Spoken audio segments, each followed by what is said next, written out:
Right. Well, for those of you who don't know, my name is Johann. I'm one of the pastors here at the Family Worship Center, and we're so glad that you decided to join us today. And especially if you're joining us online as well, and especially if this is your first time joining us, we just want to give you a special welcome, and we're so happy that you decided to join us today. Just a couple things before we dive into our talk for today. Next week, Pastor Dallas is going to be wrapping up this series on family that we've been going through together, and he's going to be talking about priorities at different stages of family life. And so, things like what things should we be focusing on when we're newly married versus, when you have kids who are teenagers and so on. And there's different priorities there. And so he's going to be talking about this. I've seen some of his notes, and this is going to be some really good stuff. So you won't want to miss out next Sunday as we wrap up this series with Pastor Dallas. And of course, we'll be covering these topics with our small groups as well, really in depth. And so if you aren't in a small group yet, we would love to get you connected. So please come talk to me or one of the pastors here, or send us a private message on Facebook. Please reach out to us, and we love to get you connected to a small group, because this is a really great time to do that.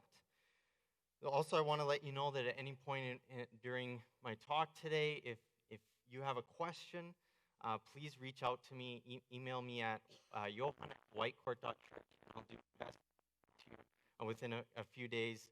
And, please know that I want this to be a conversation between us. And so if you have questions, please don't hesitate to reach out and ask me a question. And, I may not have all the answers, but I'll do my best to provide, the answer that might be helpful for you. So please don't hesitate to reach out. Well, my wife, Emma, and I, when we first moved to Whitecourt, of course, this was it back in at the beginning of May, and we were cleaning up our stuff, and it's amazing how much stuff you can start to accumulate in your home. It's amazing, you don't realize until you start cleaning stuff out just how much stuff there actually is in your place. But we're cleaning stuff out, and some of the stuff we had to just throw away, some things we're giving away, and so on, and finally, the big day came to be moving. It's moving day, right? And I'm like, I get up early, and I'm starting to just do some last minute things and getting ready, and eventually, we had some help from family, and they came to our place. We were living in a basement suite at the time, and we started moving, these couches and stuff out of our place. And it's amazing. My wife, Emma, and I, we come from pretty different cultures, and whenever we would, just be talking about stuff, we don't always have the same perspective on things. And so it's really funny because, whenever after we work a really hard day or something like that, I would often say to her, like, you look tired, right? And so after a big moving day like that, we're moving big stuff. At the end of the day, I would say to her, you look tired. And in Japanese culture, which is where I grew up in Japan, saying you look tired, or there's actually a phrase for that, it's otsukare-sama deshita, which means, you worked hard. Like, I appreciate all that you did. And, but of course here, it doesn't have that same kind of meaning. And so I would often say to her, you look tired. And this went on for months and months. At the end of a long day where, I appreciate something she did for me, I would say, you look tired.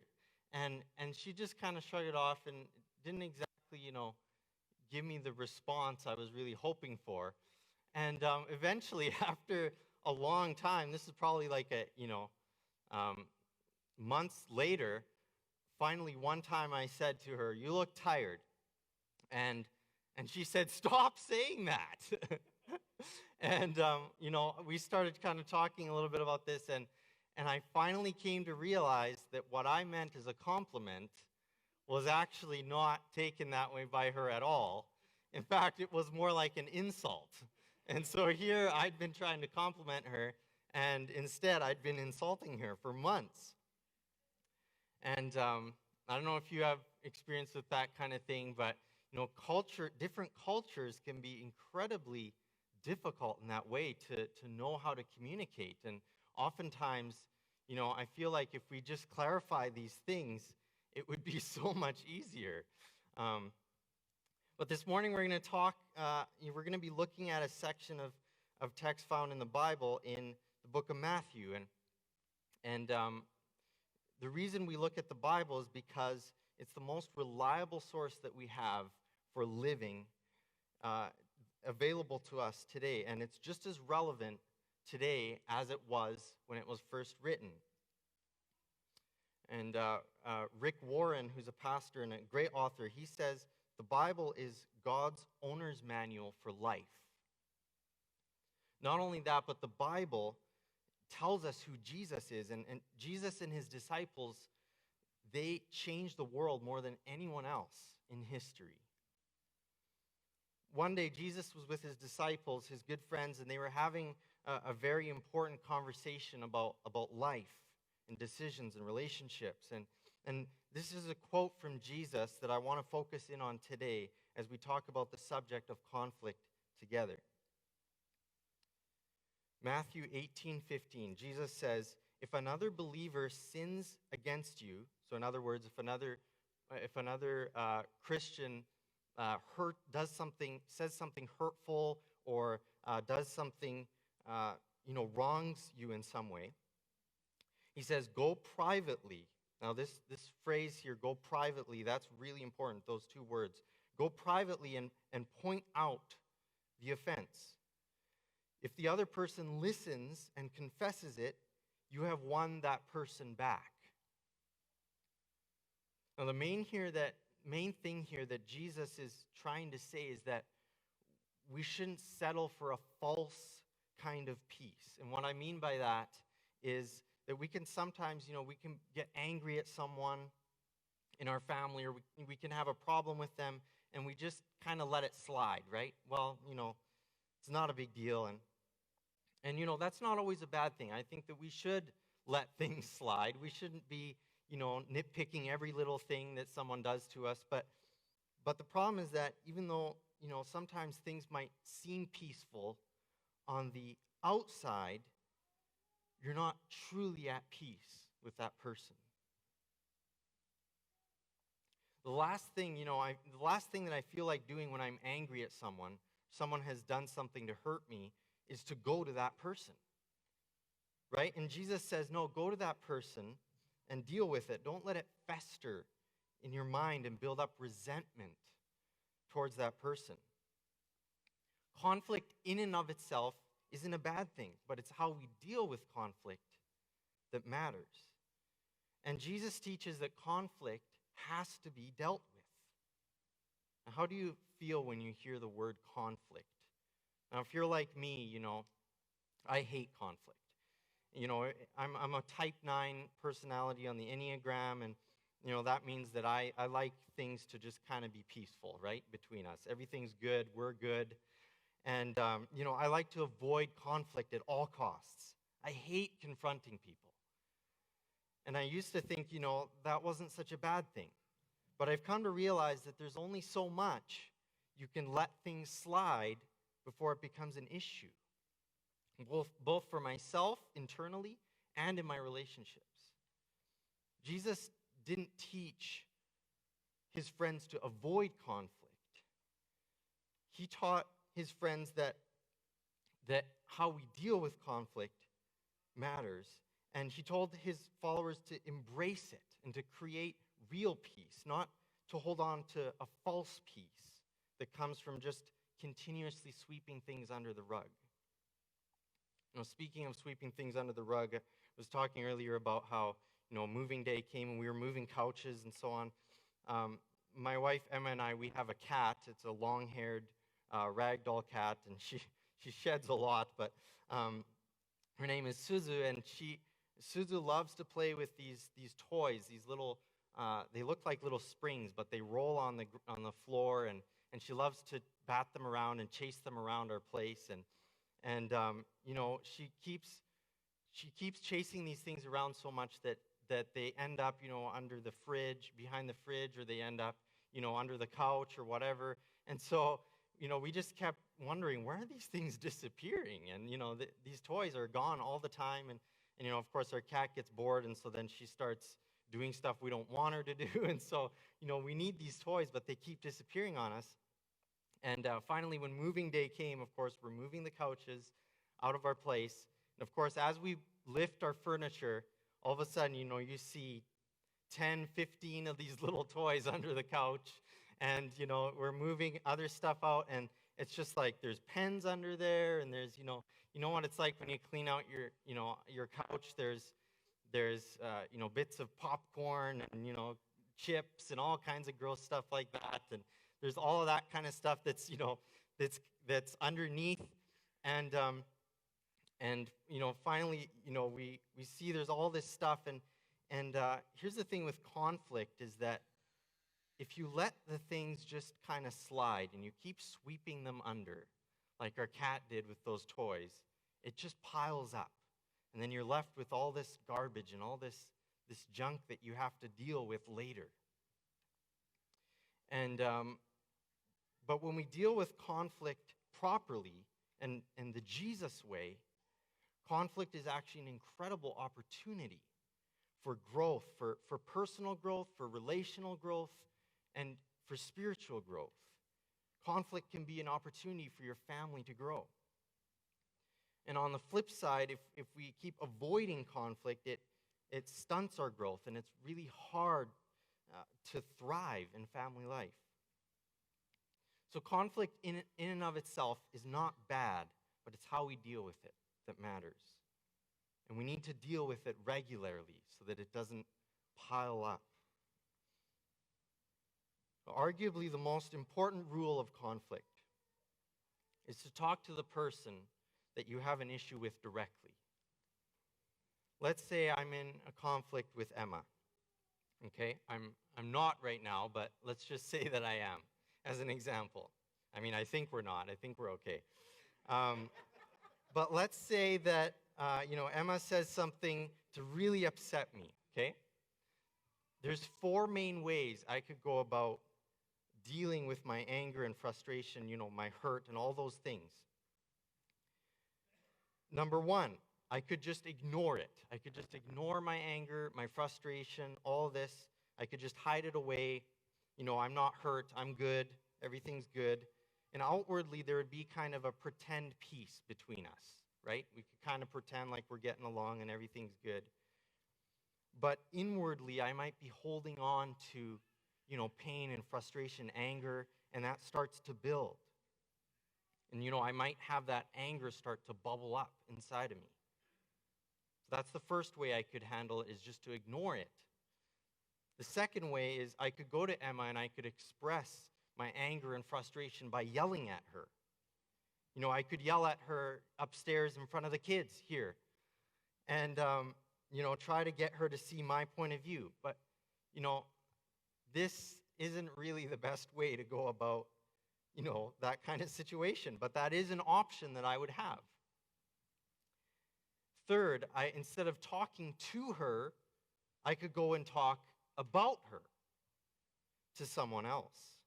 I could talk to my friends and I could tell them how frustrated I am, and I could, try to get them to kind of see my point of view and kind of get them to take my side.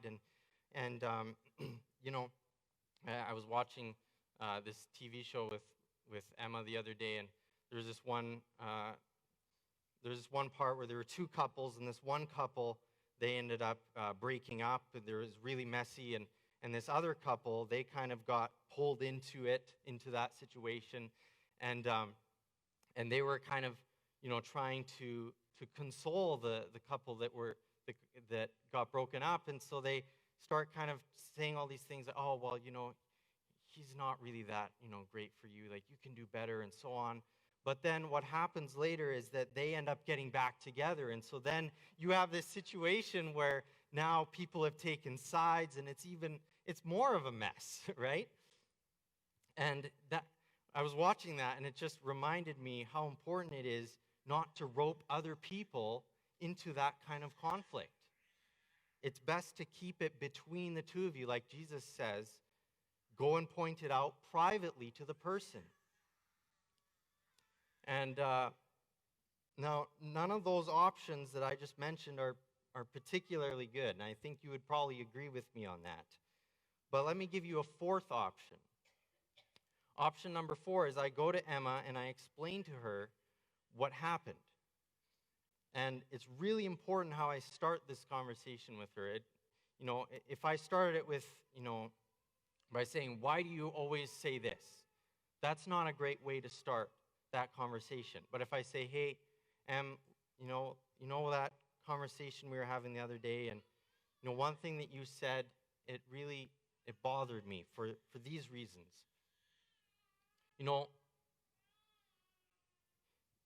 If we approach it in that way, with a one-on-one, just a conversation between the two of us, that goes so much better than when you bring other people into the conversation. And, the thing that I think Jesus is trying to get at here is that you only bring other people into it if it's absolutely necessary. The most loving thing to do is to keep it between the two of you. Generally speaking, though, the last thing I want to do is go directly to that person that I'm having an issue with. It's much easier and more convenient to go to someone else, right? And say, let me tell you what happened. This is what my wife said, and, it was unbelievable, and I'm really mad about this, and you should be mad about this too, right? It's much easier to do that. We can kind of commiserate together about the issues in the relationship, and sometimes it is good to talk to someone that you trust if you're going through a really difficult time. But make sure it's someone that you trust, like a counselor or someone, maybe even someone who's not part of the family, so you can get clarity on the whole conflict situation. But if we're ever going to bring someone else into the conflict, there are two things that have to be really clear first. Number 1 is that the purpose is always for reconciliation and peace. That's the goal. The purpose is to get things worked out, not to get more worked up about the situation. And number 2 is that you've already tried going to the person in private and they didn't listen to you. So we only bring other people into the conversation if the person already has not listened and it hasn't gone well. If we're completely honest with ourselves, I know for me at least, sometimes I'd rather just get worked up than to get things worked out, because that's a lot harder.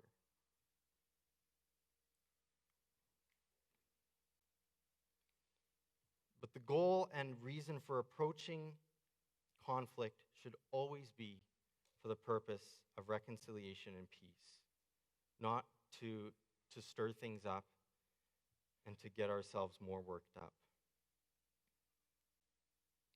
One thing that I need to mention, because I think it's so important and it's something that I live by, in situations where we find ourselves really angry at another person in the family, I always find it's best to wait to take action until I've had a chance to really think first. If we attempt to talk to the person while we're still really angry, I'm likely to say something that I regret in the process. And when my anger is still really fresh, I can't handle the conflict well. So I find that it's much better to wait a little bit until I've had a chance to think and to process. Feeling angry is not a bad thing. It's actually a good thing to be able to feel anger, because it acts as sort of a signal that something's wrong. John Ortberg, who's a pastor and a Christian author, he says that anger is like a smoke detector. Okay, a smoke detector is a good thing, right? Because it lets us know when something's wrong. When a smoke detector goes off, it lets us know that something needs to be fixed. Sometimes the problem is external, like there's actually a fire, in which case, we need to deal with that. There's a fire that needs to be put out, and sometimes the problem is actually more internal. Like, the battery's out, and the smoke detector needs to be fixed. Either way, a smoke detector is incredibly useful because it signals to us, it alerts us that something is wrong and needs to be paid attention to. When the smoke detector goes off, we need to check it. We can't just let it keep making noise. I mean, that's incredibly irritating, right? I'll give you another tip that I can guarantee will help with conflict in your family, and that is to pray for that person that you're in a conflict with. Jesus said, bless your enemies. And if you're in conflict with someone in your family, that person can, sometimes feel like an enemy. I know some incredibly difficult family situations where it's so hard and it really is like it's a battle that you're fighting. But when we pray for that person and we say, and when I say pray for them, I don't mean, the kind of prayer where you say, oh God, please change that person. Jesus, I pray that that person would change and stop acting so crazy. When I say pray for that person, I mean that you pray blessing over them.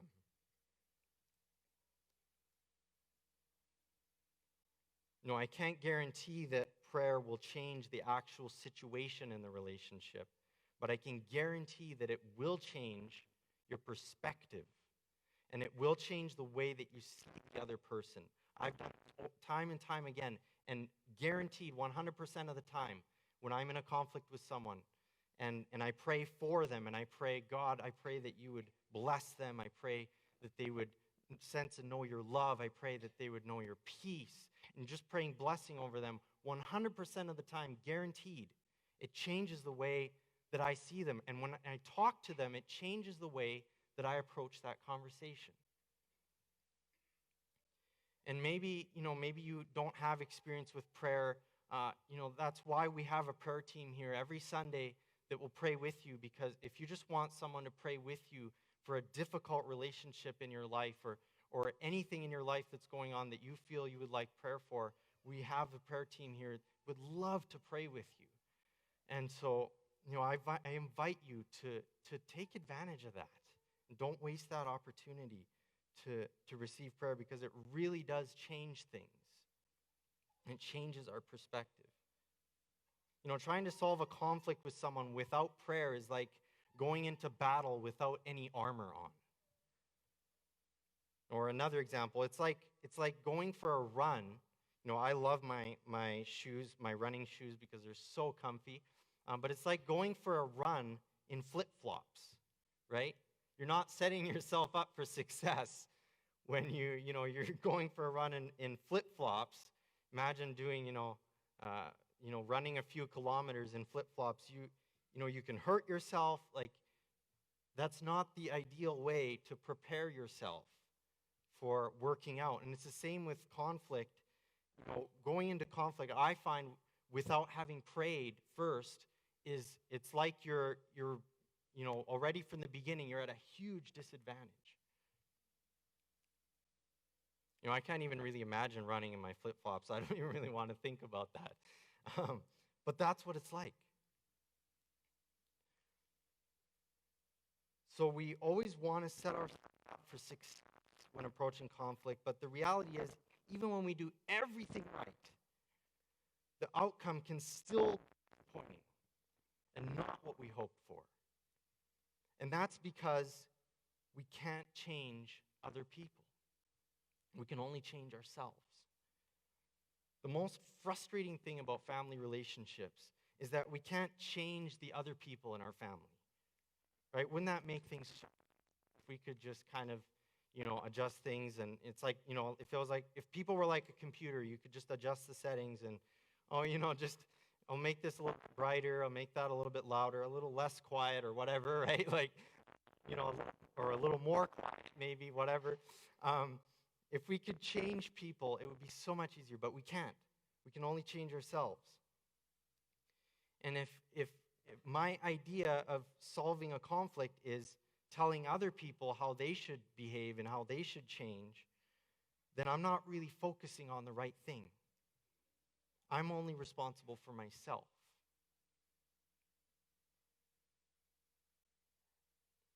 So when we're praying for the person, it's important to ask ourselves the question, is there even 1% of this conflict where I'm in the wrong?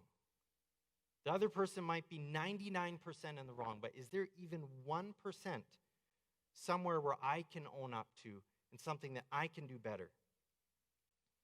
And I mean, seriously ask myself this question, because it's hard, right, it's harder to see the things of ourselves. It's much easier to see what other people did wrong. But to ask the question, what is my part that I can own up to in this situation? And even if there's not a single thing, say the other person is 100% in the wrong, and I've already seriously asked myself that question, I've spent time in prayer, there's still something that I need to do, even after all that, and that's to forgive. And that's much easier said than done. C.S. Lewis writes in his book, Mere Christianity, he says, everyone thinks forgiveness is a lovely idea until they have something to forgive. And then suddenly it's really, really, really difficult. But here's the thing about resentment and withholding forgiveness. Well, I'm unable to forgive. The only person I'm actually hurting is myself. Actress Carrie Fisher said something that I think is quite profound and has stuck with me. For those of you who don't know, Carrie Fisher starred as the character Princess Leia in Star Wars. And, there must have been a lot of drama there on set and a lot of conflict, because she said this about unforgiveness and resentment. She said, resentment is like drinking poison and waiting for the other person to die. Once again, when we hold on to things and we can't forgive, the only person that's really hurting is ourselves. Unforgiveness will eat away at your soul and suck the happiness out of your life. So maybe the other person is 99% in the wrong. But what's the 1% that I need to own up to? That's a really, really important question.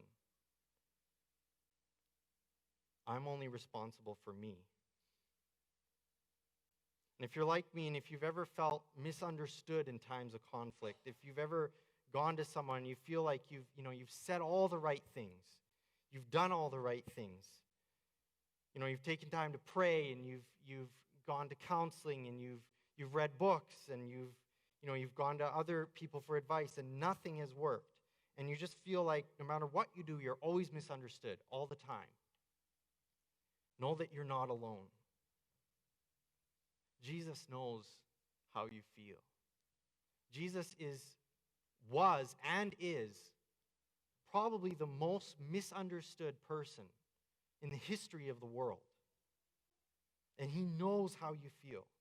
If you feel like you're always misunderstood, he knows that feeling. In those situations where we feel like we're always misunderstood, and we feel like we're stuck. It's just this relationship, it's just not going to work out. It's hopeless. We're wondering if there's anything we can really do. Our 1% can be forgiveness.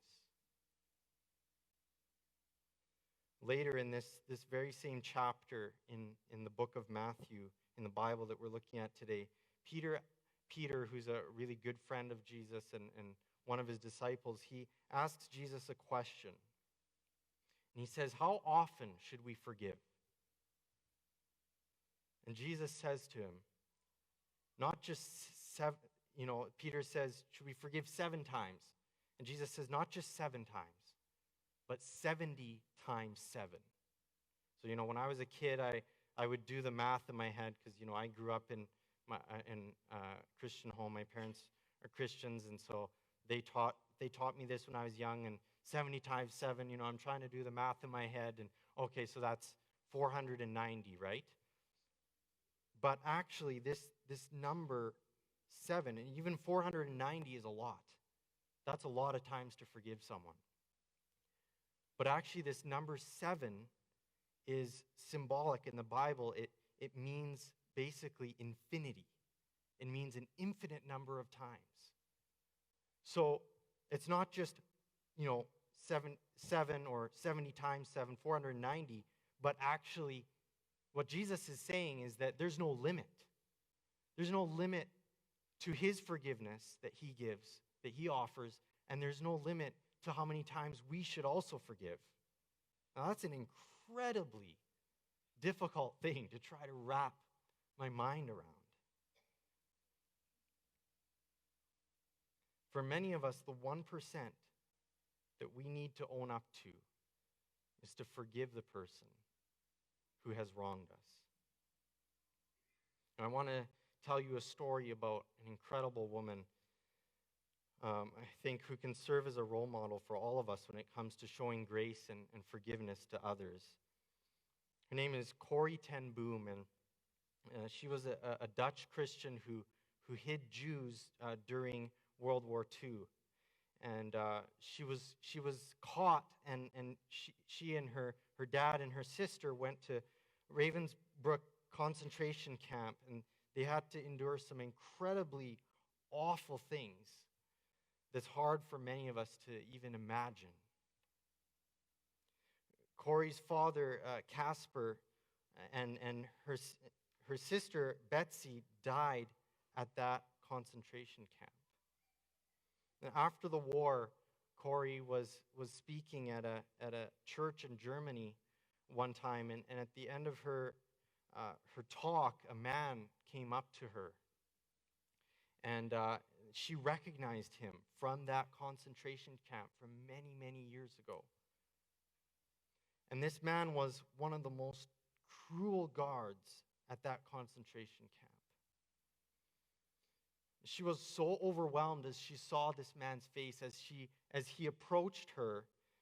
She remembered, and it's like it took her back to that time, and she was having to relive all the excruciating pain, all the painful memories, and the anger and everything that she felt. It just started coming back.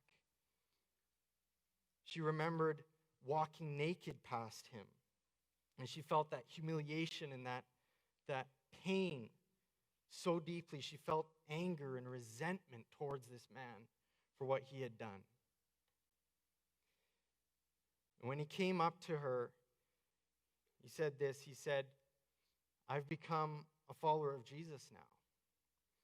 And even though I did some terrible things in my past, I've received God's forgiveness for the things that I did, and I want to ask one of my very own victims for forgiveness."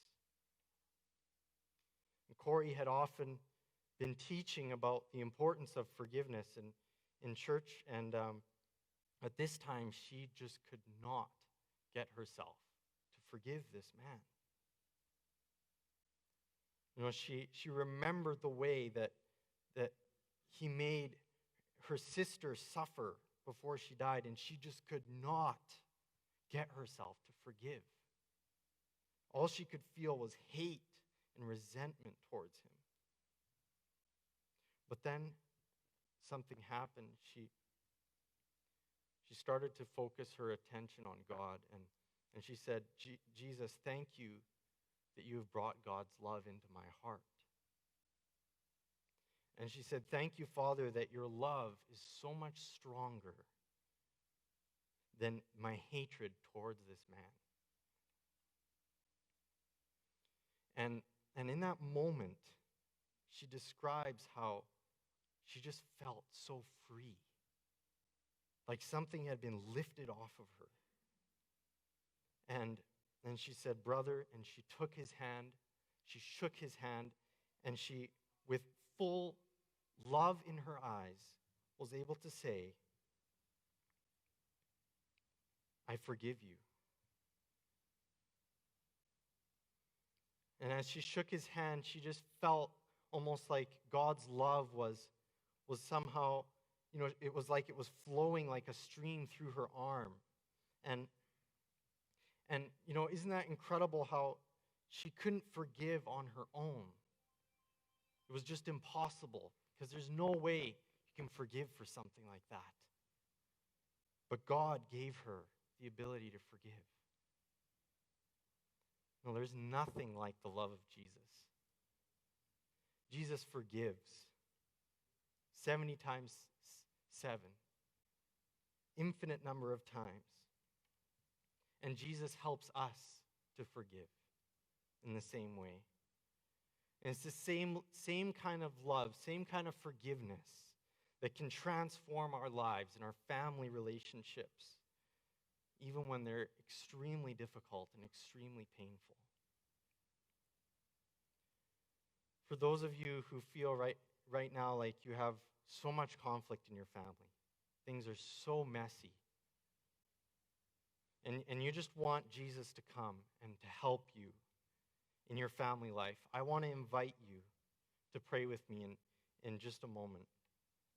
If you've been listening online, or you walked in here today and you're feeling weighed down from the strain of broken relationships in your family, and maybe you're feeling like you maybe need forgiveness today, Jesus wants to offer that forgiveness to you. Remember how Jesus told Peter to forgive as many times as it takes? Well, the thing I love about Jesus is that he doesn't just tell other people to live like this, but he actually leads by example. He forgives each of us in the same way. He forgives as many times as it takes. And here's the best news.